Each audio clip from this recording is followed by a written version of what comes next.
Alright. Hi, my name is Daphne, and it is beautiful out here. It is currently sitting on these garden beds, they're a little flimsy. It's currently about 50 some degrees out here, which for Ohio is basically summer. You know, at this point we should just take off the long sleeves and put on some shorts. And it is gorgeous out here, and the birds are out. Nothing's growing. You know, it's still the winter, but it makes you want to put something in the dirt. And maybe I might drop a few nasturtium seeds in the ground just because, you know. But in any case, I wanted to show you guys what's actually happening in the house. We do have some seedlings that is currently coming up. I want to show you guys the progress on the salad greens, which I actually up potted, so they're doing amazing. I might have killed the peppers. They hadn't sprouted yet, but I think I might have cooked the seeds. I think that I might be having some water issues. So I might have cooked the seeds, and or there's something going on with the tap water. I started the seeds early. Typically I collect a lot of rainwater to water my seedlings with, but this year I did not do that. I used strictly tap water. And I'm starting to notice some germination issues with a lot of the herbs, and the pepper seeds actually did not germinate at all. I actually transferred them from the Ziploc bags directly into soil. Didn't see much of a difference outside of decomposition. So they're starting to decompose inside of the soil. So I had to replant those in soil. But I've actually switched out to watering with spring water. We have in the forecast about 2 to 3 days of rain, and so I will be collecting some rainwater as well before we get a next freeze. Just going to try to collect as much of that as possible. And then maybe restart some of the herbs and restart some of the peppers and see if maybe switching out the water actually helps to eliminate my germination issues. And next year I will be starting these things in January, because if they're going to flop, they need to flop a month before I actually need to plant them out. Because it would have been better for them to actually germinate in February. I'm just saying. But in any case, I'm going to take you guys inside after I soak in this wonderful vitamin D coming to us from the sun. I'm going to take you guys inside and show you guys the progress with the seeds and the salad greens. So let's go. Alright, so I just want to show you guys how the seedlings are looking. They have already been up potted, just because I couldn't keep them in the seed germinating containers anymore. They've been up potted to regular potting soil here. So here we do have the sweet marjoram. I do need to water the plants, but what I'm doing is I'm holding off on watering just a little bit, because I'm trying to get these seedlings to actually grow some roots further down. And the thing is, if you overwater them too much, they won't actually develop a lot of roots. So I do want them to actually kind of burrow further down to get water. So I will be watering these tomorrow. But we have our sweet marjoram, and they smell heavenly in here. And then in these containers, I have some red bergamot. And the germination for these seeds were very sparse. Now, not blaming myself for these, the website actually did proclaim that while the red bergamot does have a low germination rate, a couple of the comments on the Strictly Medicinal Seed website actually mentioned that as well. But we do have a few contenders in here. And then we have one lonely sage, just one, that was it. I resold these seeds, got the same thing. So I was actually kind of wondering whether or not there was a watering issue with this one as well, because we had one out of like 15 seeds that I sold. They weren't old seeds. We have one lone sage, so I might actually purchase a couple of starts of sage. But the lavender did pretty well, and I didn't actually need this much lavender. So, I mean, considering I germinated a pack of seeds, or sowed a pack of seeds, that isn't a whole lot of progress with that, but it's successful. And they're very healthy. So over here we do have, and as mentioned, I'm actually letting these kind of gain some more roots here. So I'm trying not to water them too much, and they look okay. There's one actual root here coming up. I don't know if I can show it. But we do have some Mizuna here in this section. It's gotten huge. And then we have our Paris, well, this is our May Queen lettuce, the lettuce that was actually in the strawberry container. I did save 1, 2, 3, 4, 5, 6 plants. Only have space enough for 3. But as mentioned, if some dies or anything happens, I have enough to cover that. And then we have 4 Mizuna that actually came up. And the scarlet kale just never really did germinate, but you don't need that much kale. So I do have one. This doesn't look like kale. That actually looks like, this was supposed to be kale, but you know, it's starting to look like something else. I don't know. That looks like maybe arugula. It might be arugula. Well, I know I have at least one, and that's consistent with what I got last year. One. So there's one scarlet kale here. There might be another one here.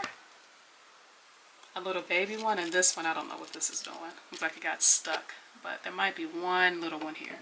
So for now, I think I have one successful scarlet kale.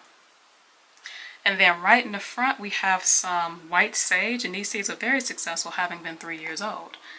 So we have 1, 2, 3, 4, 5 containers of white sage, which I actually use for smudges. And supposedly they do well in Ohio winters. I have a container of white sage in the garden space, so it will be interesting to see if it comes back. And these plants, they smell amazing. I actually wonder if I can use this like you use the regular sage, because the germination on these were more successful. And I definitely don't need this much sage products, even on the website. Well, maybe. I don't know. Would you guys be interested in some white sage smudges? And I can mix them with some mugwort. It's supposed to be good just to purify the house, you know? Make the air quality better. So, it smells heavenly. I mean, it's a beautiful thing. So that's the sage. And the May Queen lettuce. I mean, look at that. She's doing wonderful. And then over here in the back, I have a row of Genovese basil here and doing wonderful. Although that one doesn't look like a basil. That one looks like a lettuce sprout to me over here. That's definitely lettuce, this thing here. So here's some basil here. All of these are basil. And then this is Paris Island lettuce, which is what that other one looked like. And it's mentioned, I mean, these are watered perfectly fine. I'm just trying to get the roots to be a little more defined here. And then we do have some cinnamon basil, which is looking amazing here, especially since I up-potted it. Look at that. And you can already smell it. Here it is, wonderful. Look at it already. And then here we have some lettuce leaf basil here. And then we have our purple bok choy, which actually has some very successful germination. So look at that. The color is already coming up on it.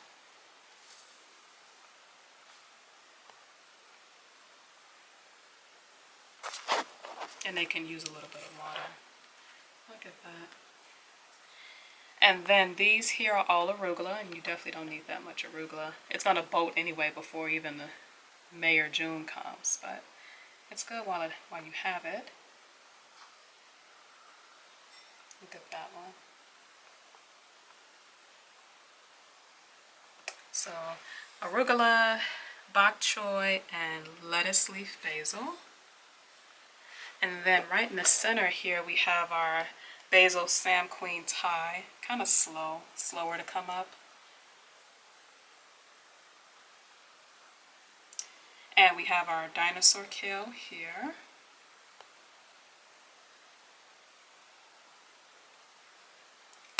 And then we have some Marlowe here, and it actually has its color. And the dinosaur kale. And then we have some Tulsi. Now, these were actually seeds I collected, but I do know that I waited a very long time to collect the seeds. That might have had an effect with the germination on this, but I only had roughly 5 to 6 plants come up. Although I'm not too worried about it. Tulsi isn't my favorite type of tea, and so I think I'll be okay with just the 5 plants that came up, even though there's 3 in here right now. There's 2 seedlings in the bottom. And if you like, it's like with any basil, if you trim the top, it does bush out. So that might actually be enough. Not necessarily to collect seeds, but it might be enough just to harvest enough for tea. And then in this section here, we have tons of chamomile. And all of this was germinated in one strawberry container. and was just separated out by a spoon, literally. So all of this is chamomile that at some point would need to be separated out, but it is doing very well. Look at that. And then this is tatsoi here. Look how pretty, going towards the light as well.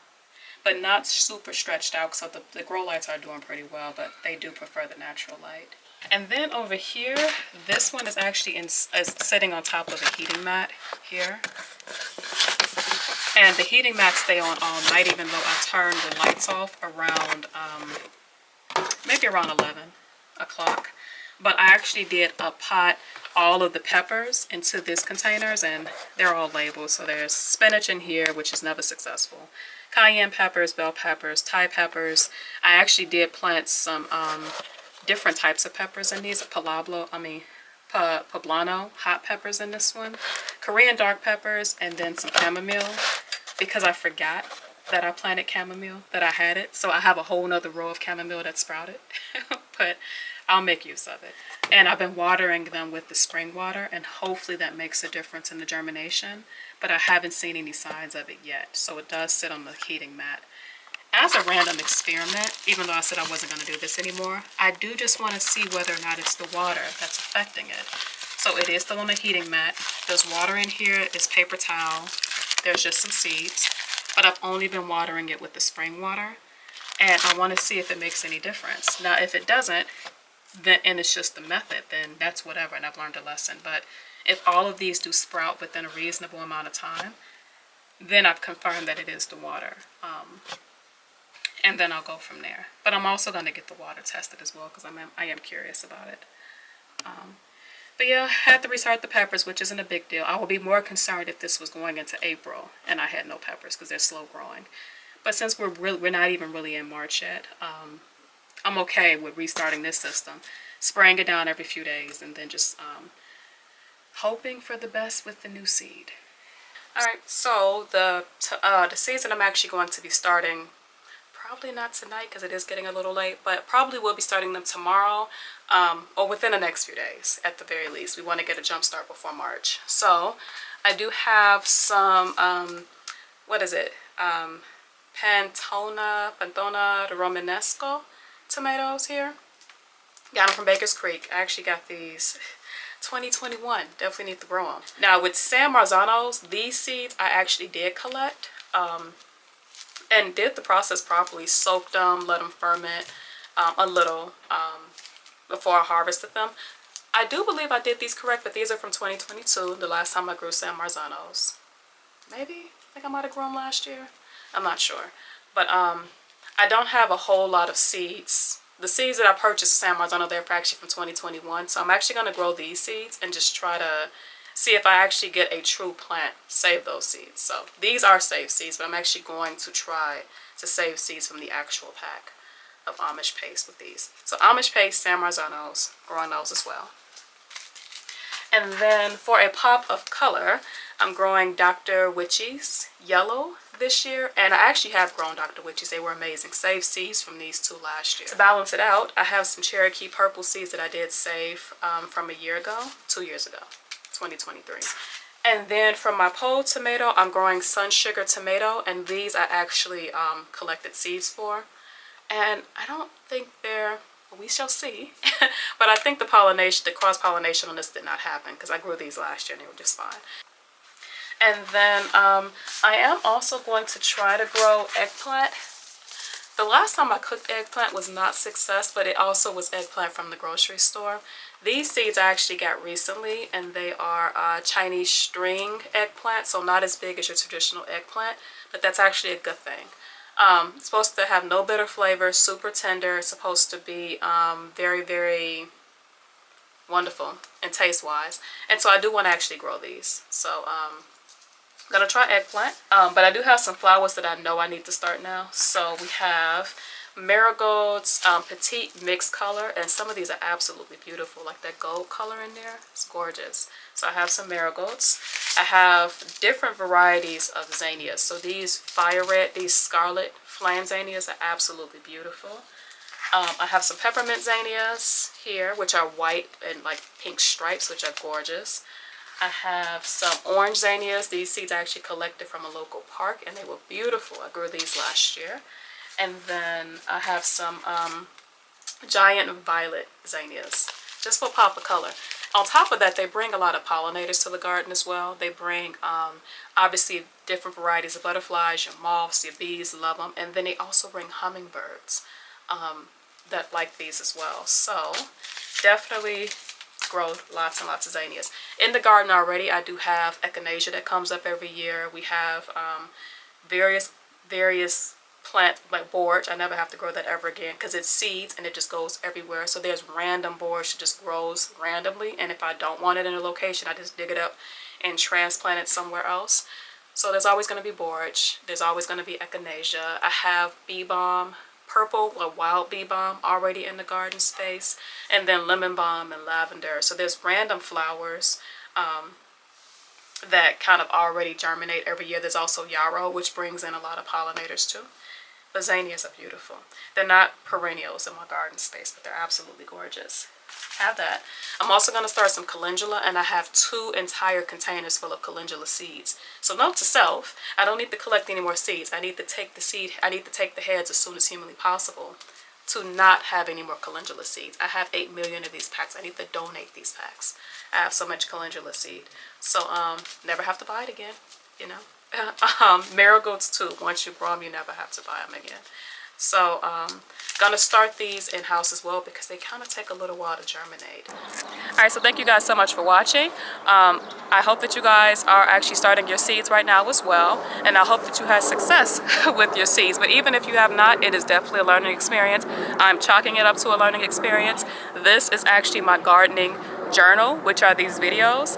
Last year I did not do so well with writing like little gardening details, like when I started seeds, and then like the pros and cons to what happened throughout the germination season. I did not write that down successfully, so I'm documenting it now. So this also seconds as my gardening journal. But I definitely recommend that however you guys want to record gardening things, whether it be successes or learning opportunities, record them in some way. Whether it be to make a video like I'm doing, or whether it is keeping a notebook or a binder. However you choose to do that, because you will forget. You will forget when you planted those seeds out. And it is helpful to have a record of those things, so you don't have to go back and redo the exact same experiments. Keep a record, keep a video, you know. But in any case, thank you so much for watching. You guys have a great day.